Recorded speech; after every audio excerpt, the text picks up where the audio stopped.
రోజువారీ జీవితంలో వేదాంతం episode number 62. సంతృప్తి. ఉన్నదానితో ఆనందంగా ఉండి ఎదుగుదలను కొనసాగించడం ఎలా? పరిచయం.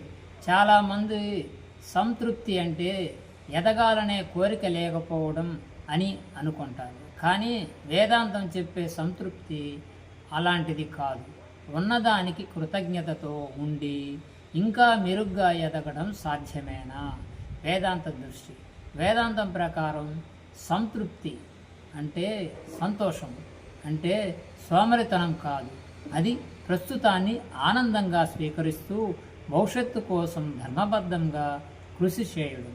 సంతృప్తి ఉన్న వ్యక్తి ఇతరులతో పోల్చుకొని బాధపడడు, తన ప్రయాణాన్ని గౌరవిస్తాడు, కోరికలకు బానిస కాకుండా జీవిస్తాడు, కృషిని కొనసాగిస్తూనే మనశ్శాంతిని కాపాడుకుంటాడు. ఉదాహరణ, ఒక తోటమాలి ఈరోజు వికసించిన పువ్వులను ఆనందంగా చూస్తూనే రేపటి కోసం కొత్త మొక్కలను కూడా నాటుతాడు. అలాగే సంతృప్తి అంటే ప్రస్తుతాన్ని ఆస్వాదించడం, అభివృద్ధిని ఆపేయడం కాదు. రోజువారీ జీవితంలో రోజు ముగిసే సమయంలో మీకు మీరు ఇలా చెప్పుకోండి: ఈరోజు నాకు లభించిన దానికి నేను కృతజ్ఞుడిని, రేపు మరింత మెరుగ్గా ప్రయత్నిస్తాను. ఈ భావన మనసులో ప్రశాంతతను, జీవితంలో ఉత్సాహాన్ని కలిగిస్తుంది. ఆచరణ. ఈరోజు ఒక చిన్న జాబితా తయారు చేయండి. 1. ప్రస్తుతం నా జీవితంలో నేను కృతజ్ఞతతో ఉన్న 3 విషయాలు. 2.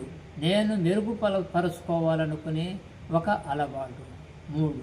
రేపు తీసుకునే ఒక చిన్న సానుకూల అడుగు.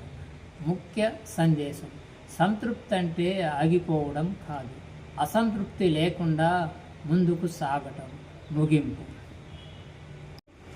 వేదాంతం మనకు నేర్పేది ఉన్నదాన్ని ప్రేమించు, లేని దాని కోసం ధర్మబద్ధంగా కృషి చేయి.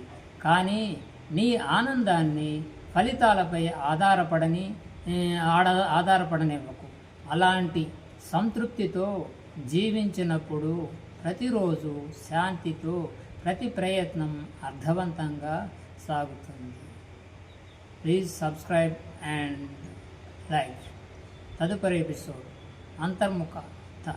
అంతర్ముఖత, మనలోని నిజమైన శక్తిని తెలుసుకునే వేదాంత సాధన.